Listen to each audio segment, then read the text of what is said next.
Hello అండి, నమస్తే. Welcome to వాలి వ్లాగ్స్. ఈ వీడియో వచ్చి ఎక్కడ అనుకుంటున్నారా? ఎన్ని గుట్టలు అవన్నీ అట్లా ఉన్నాయి ఏంటి అని అనుకుంటున్నారా?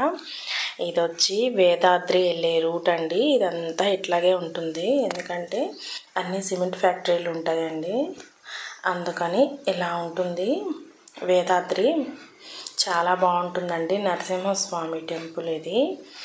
ఇదిగోండి, చాలా వరకు ఇలాగే ఉంటుంది రూట్ అంతా. ఇది కూడా జగ్గయ్యపేట నుంచే వెళ్ళాలన్నమాట. ఇదిగోండి, ఇలాగా మేము ఆ రోజు పెనుకంచిప్రోలు చూసుకున్నాం కదా, మహాశివరాత్రి రోజు. ఇదేదో బ్రిక్స్ ఫ్యాక్టరీ అండి, స్టార్ట్ చేస్తున్నారు. ఆ రోజు శివరాత్రి పెనుకంచిప్రోలు వెళ్ళాం కదా, దాని తర్వాత ఇది కూడా చూసుకున్నాం అనమాట. ఇదిగోండి ఎంట్రన్స్ అనమాట నరసింహస్వామి టెంపుల్కి. ఇదిగోండి ఇలాగా ఇది వేదాద్రి చూసుకున్నాకే కోటిలింగాల టెంపుల్కి కూడా వెళ్ళాము. ఆ రోజు అనుకోకుండా ఈ 3 చూసి వచ్చామండి. అక్కడ దాకా వెళ్ళాము కదా అని చెప్పి. చాలా అంటే చాలా బాగుందన్నమాట వేదాద్రి. ఎంత హాయిగా ఉందో నరసింహస్వామి టెంపుల్కి వెళ్ళినప్పుడు. చక్కగా ఎందుకనా అండి, అక్కడ అన్నీ బాగా కోతులు విపరీతంగా ఉంటాయి. ఆ స్వామి ఎప్పుడు గుట్టల మీదే ఉంటారు కాబట్టి అందుకని ఉంటాయో ఏమో తెలియదు, కానీ చాలా అంటే చాలా కోతులు ఉన్నాయండి. 1 కాదు 2 కాదు, వందల్లో ఉన్నాయి. ఇదిగోండి, ఇదేనమాట సింహద్వారం, మెయిన్ ఎంట్రన్స్. మా వారు నేను ఏదో అలా నుంచొని మేము ఇక్కడికి వచ్చామని చెప్పి ఏదో వీడియోకి అట్లా ఇస్తున్నాం అనమాట పోజు. అలా మెట్లు అన్నీ ఎక్కేసి, అదిగోండి గుట్ట, అదంతా పెద్దదనమాట కొండ. అదిగోండి అట్లాగా ఇంకా లోపలికి వెళ్తున్నాము. చాలా అంటే చాలా బాగుంటుందండి. కానీ అనుకోకుండా శివరాత్రి రోజు మాత్రం మేము చక్కగా 3-4 టెంపుల్ విజిట్ చేసుకున్నాము. చక్కగా హాయిగా ఉంది, ప్రశాంతంగా. గుడి కూడా చాలా పెద్దదండి, కానీ కోతులే డిస్టర్బెన్స్.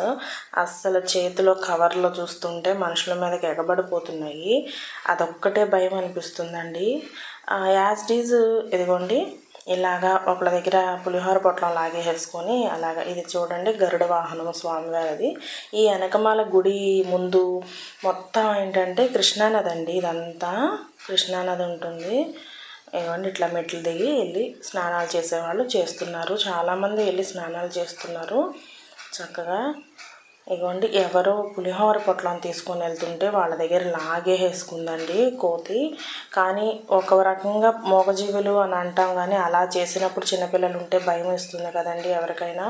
అదొక్కటే కొంచెం భయం అనిపించింది. ఇదిగోండి ఇలాగా స్వామివారి దగ్గర ఇక్కడ హారతులు అవన్నీ దీపారాధన చేసి కొబ్బరికాయలు అక్కడ కొడతారు. ఇదిగోండి పైన జ్వాలా నరసింహస్వామి పైన ఉంటారండి. ఆయన స్వయంగా వెలిసిన పైన అంట, అసలు స్వయంగా వెలిసింది.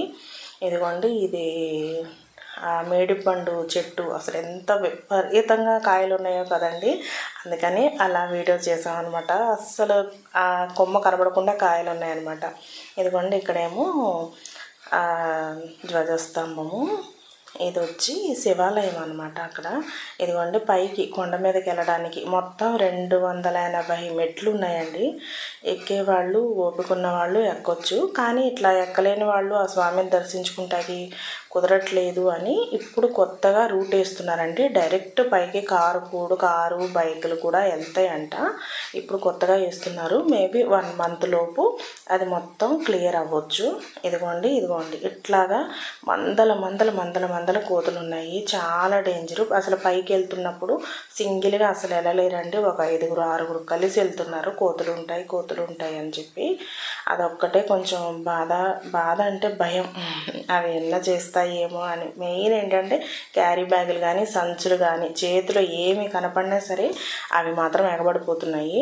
బహుశా వాటికి కూడా ఫుడ్ సరిగ్గా లేక అనుకుంటా అండి. ఇదిగోండి ఈ పైన ఉండే టెంపుల్ ఇలా ఉందన్నమాట. స్వామివారు ఒక గుట్ట కింద ఉన్నారు. ఇది వచ్చి వినాయకుడు అండి. గబుక్కున అలాగే చెప్పాను, సారీ. తర్వాత వచ్చి ఇవ్వండి పైన ఇవన్నీ మొక్కులు అవన్నీ కట్టుకుంటున్నారనమాట, మొక్కుబళ్ళు అవన్నీ. ఈ అమ్మవారు ఏదో చేస్తున్నారు అక్కడ. అమ్మ కొబ్బరికాయ కొట్టడమో ఏదో. ఇదిగోండి ఇలాగా లోపల ఇలాగ ఉన్నారనమాట స్వామివారు. ఇక్కడ ఉన్నారు, జ్వాలా నరసింహస్వామి ఇక్కడే వెలిచారట, అందుకని ఇక్కడే ఉన్నారు. ఇక్కడ ఇలాగా అందరూ పైకి వచ్చి ఎక్కగలిగిన వాళ్ళు ప్రతి ఒక్కళ్ళు వచ్చి మాత్రం ఇక్కడ చూసుకొని వెళ్తున్నారండి. ఈసారి నుంచి ఆ బాధ కూడా లేదు. ఇదిగోండి పైనుంచి గుడి వ్యూ ఇలా ఉందన్నమాట. ఇదిగోండి చక్కగా, ఇదిగోండి కృష్ణానది పక్కన పెద్దది టెంపుల్ చక్కగా ఉంది. అన్నదానము అన్నీ కూడా జరుగుతాయండి అక్కడ. చాలా బాగా ఉంది. గుడిలో చక్కగా మనం దర్శించుకుంటా కూడా చాలా బాగుంది. కాకపోతే ఇదిగోండి ఒక బామ్మగారు వచ్చి, ఇది లోపల వ్యూ, కానీ అక్కడ లోపల వీడియో తీయడానికి కుదరదు కదండి, అది అంతే. ఇదేమో గోశాల. మా ఛానల్ని సబ్స్క్రైబ్ చేసుకోండి, లైక్ చేయండి, ప్రతి వీడియోకి లైక్ చేయండి ప్లీజ్ అండి. లైక్ చేస్తే ఇంకో నలుగురికి వెళ్తుందండి. మమ్మల్ని సపోర్ట్ చేయండి ప్లీజ్ అండి. Thank you.